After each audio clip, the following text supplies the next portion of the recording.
Lumabas din ang bata kahit dumiretso si Adam sa tapat ng unit niya, kinuhang naiwang laptop.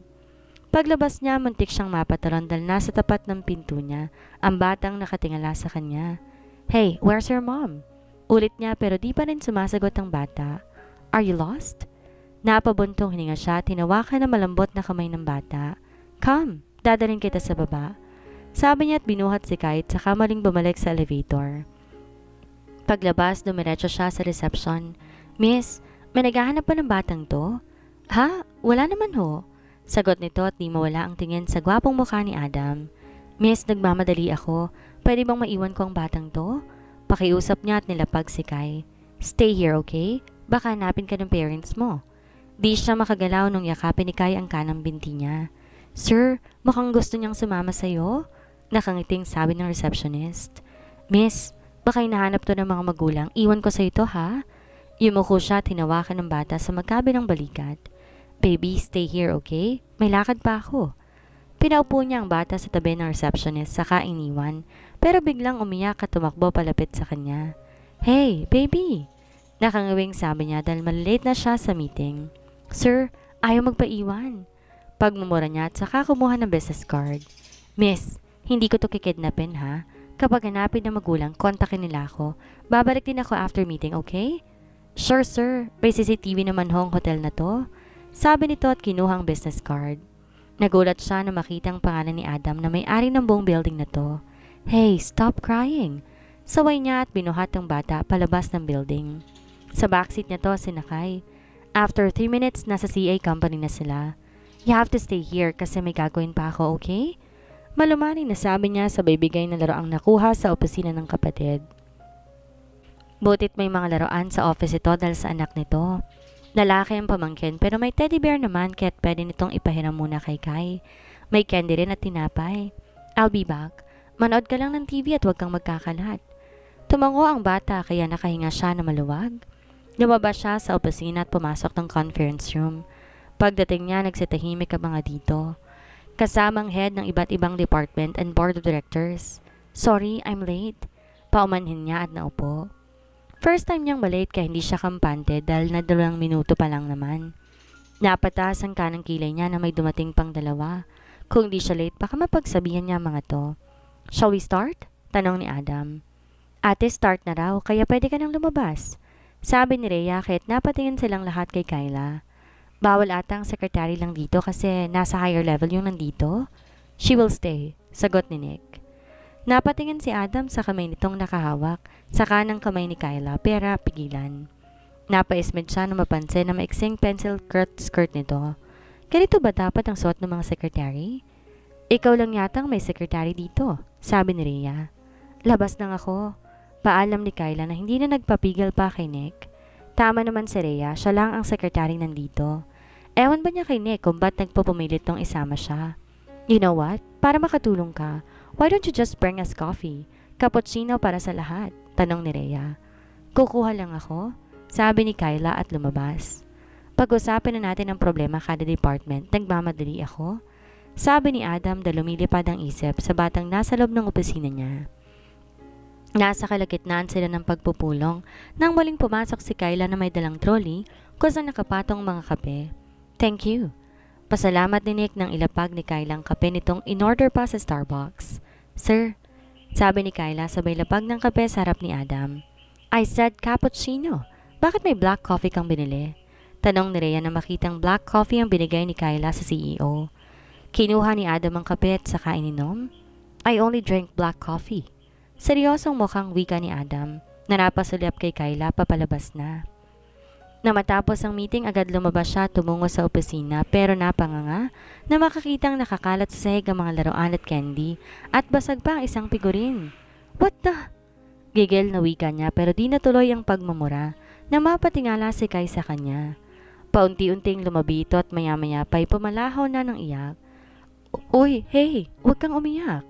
Natatarantang sabi niya dahil ayaw pa naman niya ng batang umiiyak. "Stop it! Tama na ha? Hindi ako galit. Hush!" Pag-aalo niya at saka binuhat si Kai. Kaya dahan-dahan tumigil sa pag-iyak ang bata. "Okay." Ani niya tuminga na malalim. Okay, I'm fine."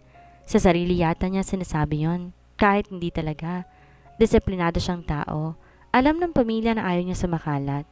Ayaw niya sa late. Higit sa lahat, ayaw niya magkaroon ng anak. Not his thing. Iniisip pa lang niya sumasakit ng ulo niya. Pinaupo niya si Kai sa couch at niligpit na nakakalat sa sahig. Tumunog ang cellphone niya. Di niya kilala ang number kaya di niya sinagot pero mamaya pa tumawag ulit.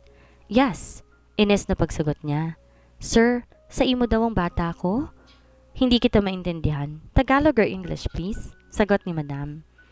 Sabi ho ng receptionist na nasa iyo raw ho ang anak ko.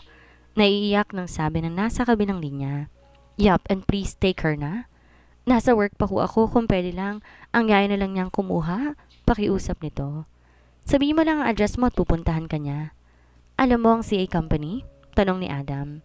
Yes po, dito po ako nagtatrabaho. Sagot nito kaya't napatingin si Adam sa batang inosenteng nakatingala sa kanya. Kyla, is that you? Tanong ni Adam. Oo nga pala, nasa iisang floor lang sila ni Kyla at may anak ito.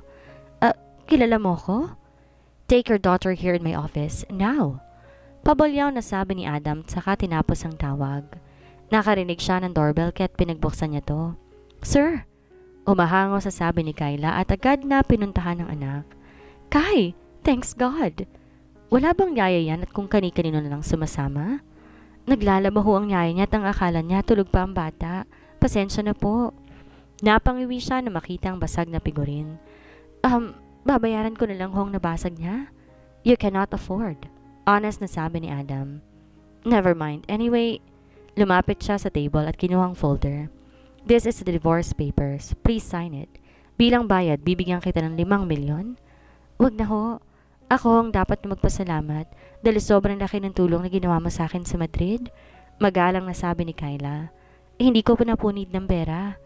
Oh my gosh, Adam! Aabotin na sana ni Kyla ang folder nang biglang pumasok si Nat. Akala ko ba nasa bahay ka?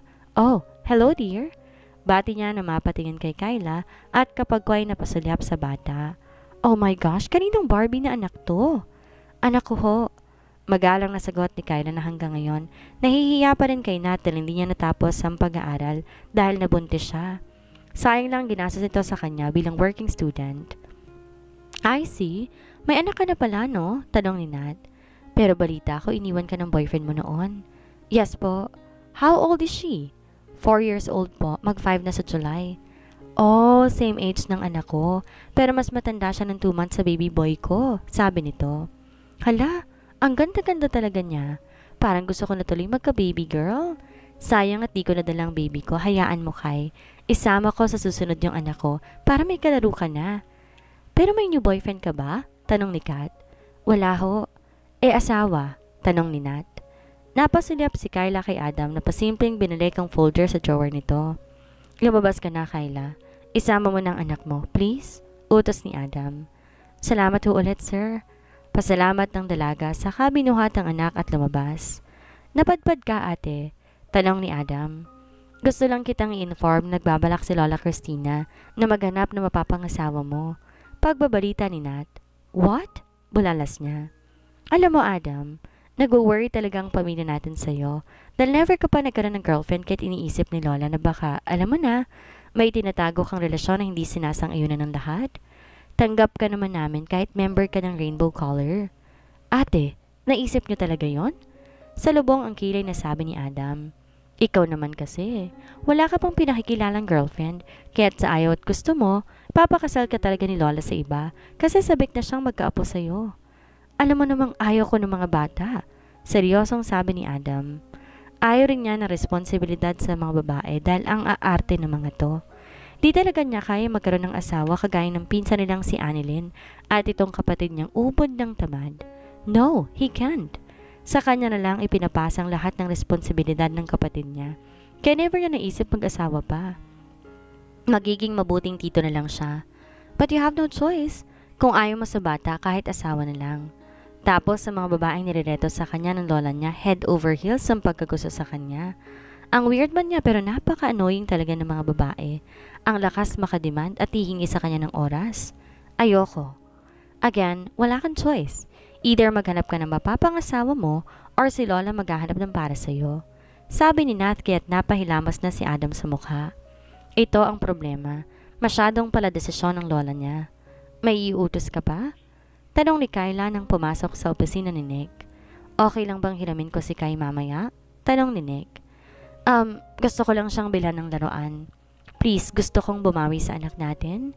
Iniwas ni Kyla ang tingin kay Nick. Ayaw niyang magpalinlang dito pero ama pa rin to ng anak niya. Huwag mo sanang isarang pinto para sa aming mag-ama. Kahit para na lang kay Kai. Sige, daanan mo siya mamaya.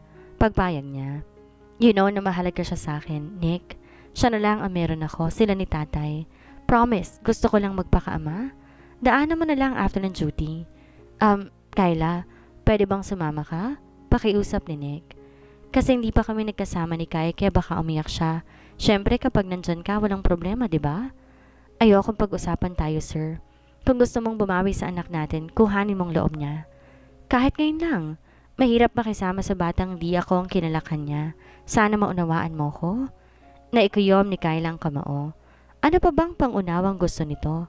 Ang hustle na sa side niya na siya pang mag-a-adjust. Please? Pero hindi ako magtatagal dahil may gagawin pa ako. Napilitang sabi ni Kyla. Thank you. Thank you so much. Masayang pasasalamat ni Nick at lumabas na si Kyla.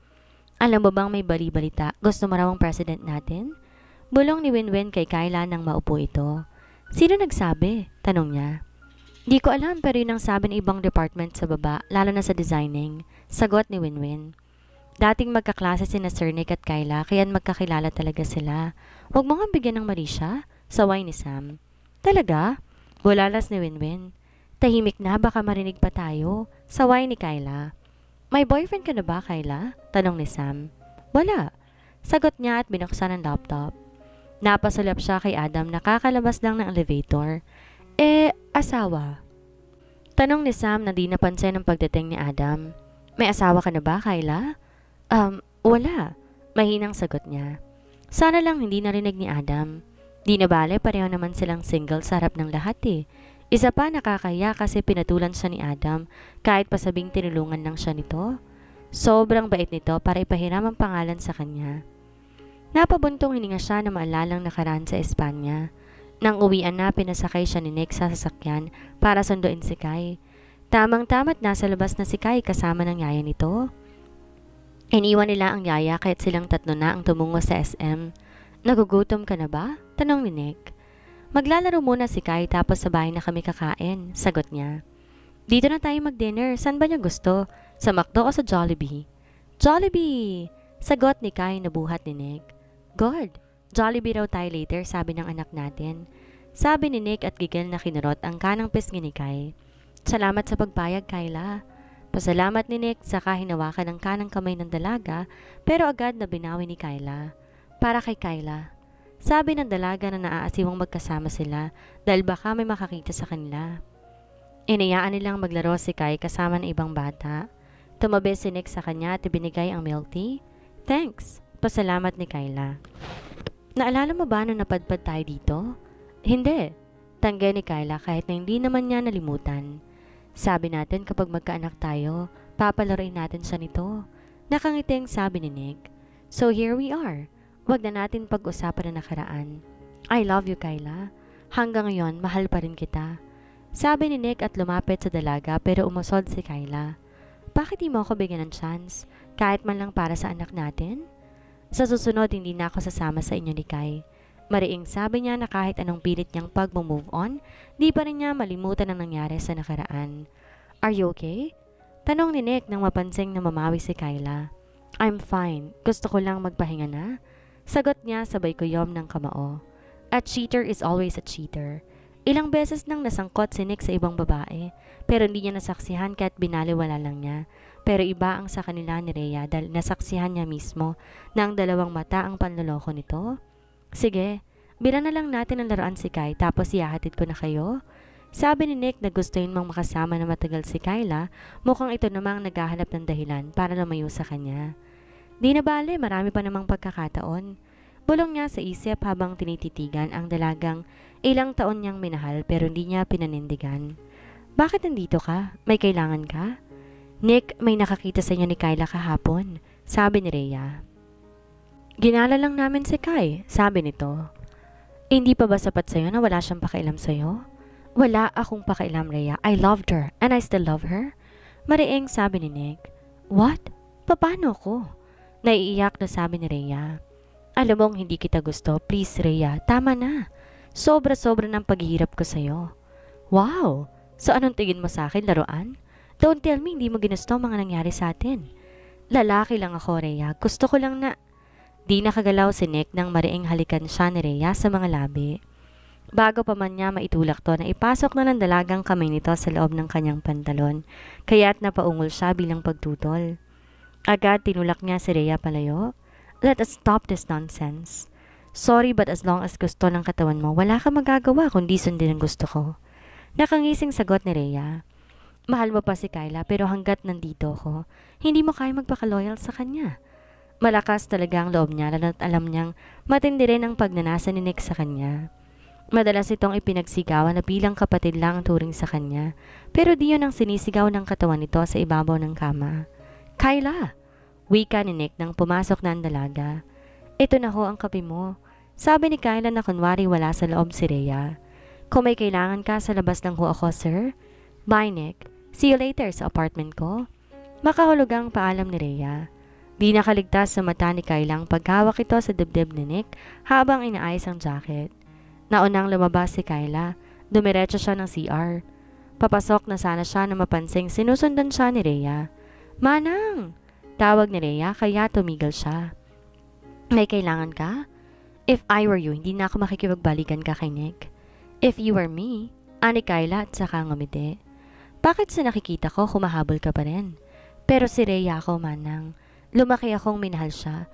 Pinagpalit niyang tiwala mo sa kanya para sa akin, kaya malaking bagay yun para masabing kahit kailan, hindi kanya kayang panindigan. You know what? Pikong wika ni Kyla. Maganda ka, Rhea. Sexy at mayaman. Huwag mo namang pababain ang sarili mo sa taong ginagawa ka lang para usan. Mahal ako ni Nick. Giit ni Rhea. Sa loob na 5 taong nawala ako, anong nangyari? Pinakasalan ka ba niya? Binuntis at naging girlfriend. Did he say na mahal ka niya? Matapang na tanong ni Kyla. Di naman kami nagmamadali, kagaya ng sayo na nagpabuntis ka agad. Nandidiring sagot ni Rhea kaya't naikuyom ni Kyla ang kamao. Huwag kang mag-alala. Kahit kailan hindi ako nakikipagbalikan sa lalaking walang bayag. Sagot niya pero nagulat na makita si Adam na bigla na lang lumabas ng CR. Sa pagkakaalam niya may sarili naman tong banyo sa office. Sir, bati ni Rhea. Morning. Miss De Los Reyes, pumunta ka sa opisina ko. May sasabihin lang ako. Seryosong mukhang sabi ni Adam. CR lang ako, sir. Sagot ni Kyla at saka pumasok ng CR at umihi. Pagkatapos, dumiretso na siya sa opisina ni Adam. Sir? Wika niya kaya't napatigil si pa Adam sa pagsusulat at hinarap ang dalaga. Your divorce papers pala, hindi ko nakuha kahapon. So, sinik pa lang ang manikay? Wika ni Adam kaya napayo ko ang dalaga. Tamang hinala niya, narinig nitong usapan nila ni Rhea kanina. Paano mo na kaya magtrabaho at makasama siya araw-araw? Kinakaya ko para sa anak ko. Wala ho akong tinapos at itong company lang handang tumanggap sa akin at magbigay ng magandang pasahod. Sagot niya. Trabaho lang, walang personalan. Masyadong risky ang mga plano at desisyon mo sa buhay, sabi ni Adam. Ang totoo niyan, wala akong plano sa buhay, puro desisyon lang. Wala akong concrete plan para sa future namin ni Kai. Ang ginagawa ko lang magtrabaho, magbayad ng PhilHealth, insurance, simbahay naman, di ko kayang bumili. Kung magkano ang sahod ko, sapat lang yon para sa pang-araw-araw namin mag-ina. Tinitigan ni Adam ang dalaga. Di naman siya galit dito pero naiinis siya sa sitwasyon nito. Mula na makilala niya si Kyla, puro na lang problemang nakikita niya. Masaya ka ba? Tanong ni Adam kaya napatingin si Kyla sa kanya. Saan? Sa lahat, sa buhay mo. Saglit tumahimik ang buong silid. Di ko alam, pabulong na sagot niya. Ang totoo napapagod ako pero hindi pwede. Gusto kong umiyak pero para saan?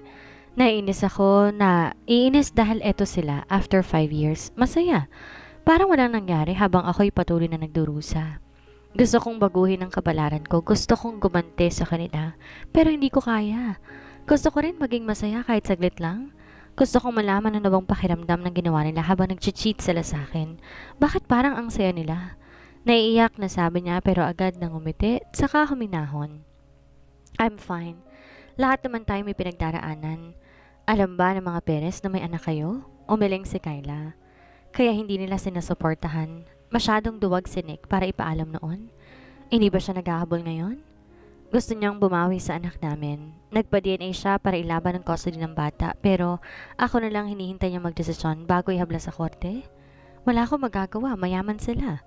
Napatingin si Adam sa dalaga. Tama ito, wala itong magagawa, lalo kapag ipalabas nilang di niya kayang buhayin ng anak. Baka makuha nga si Nick ang kustodiya ng bata. Anong balak mo? Ano pa nga ba? Di pumayag hiramin niya si Kai? Huminga siya na malalim. Sir, saan na ho ang divorce paper at pipirmahan ko? Pasensya na sa abala. I changed my mind. Sagot ni Adam, biglang sumeryosong mukha. Ho? As of now, wag muna tayong mag-divorce. Bakit?